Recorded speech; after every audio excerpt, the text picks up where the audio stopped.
When my parents divorced, my brother went to live with our dad, my sister stayed with our mom, and I was placed in foster care because I was considered the extra. Just as I finally found a family that truly loved me, my biological family returned. When my parents split, my brother went with dad, my sister stayed with mom, and I was shuffled off to foster care. I was the extra kid, the one who didn't fit. Just when I finally found a family who truly saw me, they came back. Charles, honey, you need to understand this isn't about you. But if it wasn't about me, why was I the only one packing my life into garbage bags? Mom, why does Sophie get to stay?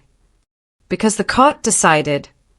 Because you can only afford one kid, right? Stop making this harder than it has to be. I'm not making it hard. You are. You're abandoning me. Mrs. Rodriguez will be here in 10 minutes. Please just get your stuff together. My dad took my brother, Mom kept my sister, and I ended up bouncing between strangers' houses like a ping-pong ball nobody wanted to catch. Hi, I'm Charles. Today, I'm going to share the story of the day my family was carved up like a leftover pizza nobody really craved. But before we dive into that, please hit the like button and subscribe for more real stories that might just make you rethink everything you thought you knew about family. You know what's wild about Family Court? They talk about the best interests of the child like it's some perfect science experiment. But when you're 13, standing in a sterile courthouse, watching your parents divide your siblings like they are splitting up the furniture, you realize grown-ups are just winging it, too. They are just better at wearing suits while they mess up your life. My parents' marriage had been on its last legs for years. Dad buried himself in his construction business, returning home covered in sawdust and exhaustion. Mom dove headfirst into nursing shifts at General Hospital, waking doubles to avoid the constant tension at home. My older brother, Jake, at 15, had already checked out mentally. 8-year-old Sophie was still young enough to believe Mom and Dad might mend things. And then there was me, stuck in the middle at 13. Middle child, middle of the chaos, middle of absolutely nowhere. We need to have a family meeting, Dad announced one Saturday morning, his voice carrying that familiar tone adults use when they are about to drop a bombshell. The pancakes Mom had made grew cold on our plates as they explained their divorce. Jake just shrugged, like he'd been expecting it. Sophie burst into tears. I sat there, doing the math in my head. 3 kids, 2 parents. Someone wasn't going to fit that equation. We'll figure out custody so everyone's taken care of, Mom promised, her voice wavering, trying to convince herself as much as us. 6 months later, I understood exactly what taken care of meant in grown-up language. The custody battle turned into a bitter war waged with lawyers instead of armies. Mom wanted all 3 of us. Dad fought for all 3. But Judge Harrison, a stern woman with silver hair and zero patience, viewed our case like a complex math problem, not a decision about our futures. Given the circumstances, she announced, shuffling papers as if our lives were just another Tuesday afternoon, I'm awarding primary custody of Jake to Mr. Thompson, as the teenage boy has expressed a strong preference to remain with his father and continue at his current high school. Sophie will remain with Mrs. Thompson, as younger children typically benefit from maternal stability. And Charles? Mom's lawyer asked. That pause felt eternal. Judge Harrison cleared her throat. The middle child presents unique challenges. That's when my world imploded. Both parents have cited significant financial strain from the divorce proceedings, Judge Harrison continued, and my stomach dropped like a roller coaster. Neither household currently has adequate space or resources for 2 children, considering Mr. Thompson's demanding work schedule and Mrs. Thompson's rotating hospital shifts. The air in that courtroom grew thick. I couldn't breathe. Sophie clutched Mom's hand, oblivious. Jake stared at his sneakers, finding them endlessly fascinating. Therefore, I am recommending temporary foster placement for Charles until both parents can stabilize their living situations and demonstrate adequate resources for additional custody. Temporary. Like I was a library book they couldn't renew. That's insane. I shot up from my chair, and every adult in that room looked at me as if I'd sworn in church. I'm not some random kid you can just shuffle around. I'm their son. Charles, sit down. Dad hissed, his face red. No, this is completely nuts. Just because I'm in the middle doesn't mean you can pretend I don't exist. Judge Harrison's gavel slammed like a gunshot. Young man, I understand this is difficult, but outbursts won't change the court's decision. You don't understand anything. You're splitting us up like we're old furniture at a yard sale. That outburst definitely didn't help my case, but I was 13, watching my family torn apart by adults who'd never even met me before that day. 2 weeks later, Mrs. Rodriguez from Child Protective Services arrived at our apartment, clipboard in hand and a forced smile that didn't reach her eyes. I sat on my bed, staring at my clothes crammed into trash bags because we didn't have enough proper suitcases for 3 kids. Charles, honey, you need to understand this isn't about you, Mum said for the 100th time, her voice fragile as breaking glass. Then why am I the only one with bags packed? I shot back. Why does Sophie get to keep her room, her toys, her life, while I'm getting shipped off to strangers? The court decided you and Dad are too broke and too busy to handle 3 kids, so you picked your favorites, and I'm the leftover. Mom's face crumpled. That's not fair. Fair. I laughed, a bitter, harsh sound. What's fair about any of this?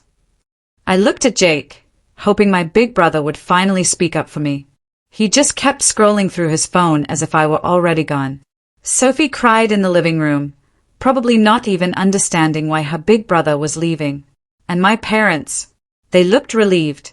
That's what truly broke me, the relief in their eyes, as if I were a massive problem they were finally solving. Mrs. Rodriguez cleared her throat. Charles, I know this is hard, but the Hendersons are a wonderful family. They've been fostering children for years, and I've had it, I muttered, shouldering my bag. Let's just get this over with. As we walked toward the door, I turned back one last time. My family, my former family, stood there watching me leave as if I were going to summer camp instead of being exiled from the only home I'd ever known. The Henderson family ran their house like a military boot camp. Chore charts covered the refrigerator. Meal times were precisely scheduled, and lights out was strictly enforced at 9 p.m. They had 2 biological kids and 4 foster children crammed into their suburban split level. You're lucky, said Tyler, another foster kid who'd been there for 8 months. Some places are way worse than this. Lucky? My parents lived 25 minutes away, but I might as well have been on Mars. At least your parents are still alive, Tyler shot back when I complained. Mine died in a car crash when I was 10. He had a point. Didn't make it hurt any less, though. I lasted 4 months with the Hendersons before everything went sideways. Their biological son, Brandon, thought it was hilarious to go through my stuff when I wasn't around. One day, I came home from school to find him showing his friends the only photo I had left of my whole family together, our last Christmas before everything fell apart. Look at Foster Boy's fake family, he laughed, waving the picture. Something snapped inside me. I tackled him right there in the hallway, and we both went down hard. His friends scattered like roaches when the lights come on. Brandon ended up with a black eye and a bloody nose. I ended up back in Mrs. Rodriguez's office. Charles, we can't have violence in placements, she said, her voice tired, not angry. The Hendersons are good people, but this isn't working out. Next stop was the Williams family. They were nice enough, but clearly in it for the monthly state check. 6 foster kids packed into 2 bedrooms like sardines. I shared a bunk bed with a kid named Antonio who had nightmares every single night, screaming in his sleep about things I didn't want to imagine. What's your story? I asked him one night after he'd woken up sweating and shaking. Dad's in prison for armed robbery. Mom overdosed last year. Foster care ever since. He looked at me in the dim light filtering through the curtains. What about you? Parents got divorced. Didn't want the hassle of dealing with 3 kids, so they kept the easy ones and dumped me. That's seriously messed up, man. It was. But in foster care, everyone's story is messed up. That's how we all ended up there. I tried calling home every week, but it was like trying to reach people who'd moved to another planet. Dad was always at a job site or too tired to talk. Mom was either at the hospital or dealing with Sophie's problems. Jake stopped taking my calls after the first month, and I could hear the relief in his voice when he said he was too busy with school stuff. Only Sophie would talk to me, and only when she could sneak Mom's phone. "When are you coming home, Charlie?" she'd whisper. "Soon, Bug, real soon." We both knew I was lying. The Williams placement lasted 5 months before Mr. Williams lost his job, and they couldn't afford to keep all of us. Back to the group home for 3 weeks, then bounced to another family. That's when I met the Garcias, and everything changed. The Garcia family was different from day one.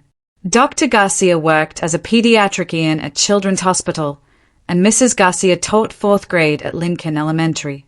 They had one daughter, Isabella, who was away at State University studying to become a teacher like her mom.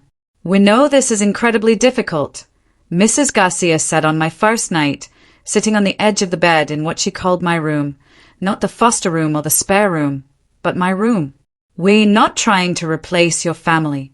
We just want to give you a safe place while things get sorted out." "Things aren't getting sorted out," I told her bluntly. "My parents picked their favorites. I'm what's left over." "You're not leftovers," she said firmly, and something in her voice made me actually look at her face. "You're a whole person who deserves love and stability regardless of what anyone else has decided." I wanted to believe her, but when you've been passed around like an unwanted Christmas gift for over a year, you stop believing in fairy tales pretty quickly. But slowly, I started settling into the Garcia family rhythm. Dr. Garcia helped me with algebra homework at the kitchen table every night, patiently explaining equations until they actually made sense. Mrs. Garcia taught me how to make her famous enchiladas and listened when I talked about school drama or missing my siblings. When Isabella came home for Thanksgiving, she treated me like an annoying little brother instead of a charity case, which somehow felt amazing. It was the closest thing to normal I'd experienced since Judge Harrison shattered my life. Then Mom called with news that obliterated my fragile sense of security. "Charles, honey, I have wonderful news." Her voice was brighter than I'd heard it in years. "I'm getting remarried." I stared at the phone as if it had turned into a snake. "What?" "His name is David Sullivan. He's an amazing man, works in hospital administration. He has a daughter about Sophie's age, and they get along so well. It's like we're meant to be a family." "That's great, Mom." The words felt like glass in my throat. "I know this has been really hard on you, sweetheart, but things are finally looking up. David has this beautiful house in the suburbs, much more stable than my old apartment, so I was thinking maybe." My heart actually stopped. "I can come home." Silence stretched between us like a bridge about to collapse. "Well, it's complicated, honey. David's not really comfortable with. I mean, we're still adjusting as a new family unit, and introducing a teenager into the mix might be." "You mean he doesn't want your foster kid's son messing up his perfect new family?" "Charles, that's not fair." I hung up. Mrs. Garcia found me crying in my room 20 minutes later, ugly, angry tears that I'd been holding back for months. "She's replacing me." I sobbed. "She's got her new perfect family, and I'm not in it." Mrs. Garcia sat on my bed and held me while I cried like I hadn't since this whole nightmare started. "You're not replaceable, Mojo Joe," she whispered. "Nobody could ever replace you." But actions spoke louder than words, and Mom's actions were screaming pretty loud. That phone call fundamentally changed something inside me. I decided to stop waiting for my biological family to remember I existed and start building something new. I threw myself into school like my life depended on it. I joined the cross-country team, started tutoring kids at the local community center, and volunteered at the animal shelter on weekends. The Garcias supported everything, showing up to my races when my real parents were too busy living their separate new lives to even return my calls. You're incredibly resilient, Dr. Garcia told me after I won my first 5K. That's a superpower, you know. I don't want to be resilient, I admitted, still catching my breath from the race. I want to be wanted. You are wanted, he said simply. By us. By this family. The words hit me harder than I expected. Over the past year and a half, the Garcias had become more than just another placement. They'd become home. The kind of people who showed up, who stayed, who didn't bail when things got complicated. Meanwhile, my biological family kept living their separate fairy tales. Jake posted Instagram photos from Seattle, where Dad had moved his business, new friends, new school, a new life that didn't include me. Mom's Facebook was filled with pictures of her perfect blended family, David, Sophie, and David's daughter, Katie, all smiling at baseball games and family barbecues that I wasn't invited to. Sophie still texted me sometimes, but less and less as she got absorbed into her new sister dynamic with Katie. I could feel her slipping away, too, and that hurt worse than anything. Then came the plot twist that almost broke me completely. Dad called on my 16th birthday. Charles, happy birthday, son. Listen, I've got incredible news. Congratulations, I said flatly, stirring the birthday cake batter Mrs. Garcia was letting me help with. Her name's Rebecca Mitchell. She's fantastic, works as a nurse practitioner, has twin boys about 10 years old. We're buying this amazing house in Portland with plenty of room for everyone. Let me guess, I interrupted.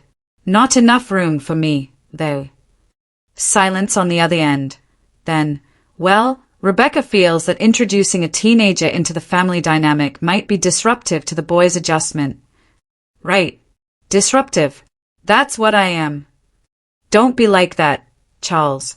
Once we're all settled, maybe we can. Dad, stop. Just stop pretending you're going to come back for me. It's been almost 3 years. I get it. You and Mom got your do-over families, and I'm the reminder of the old broken one. That's not true. Then why am I still in foster care? He didn't have an answer. They never did. That night, the Garcias threw me a birthday party.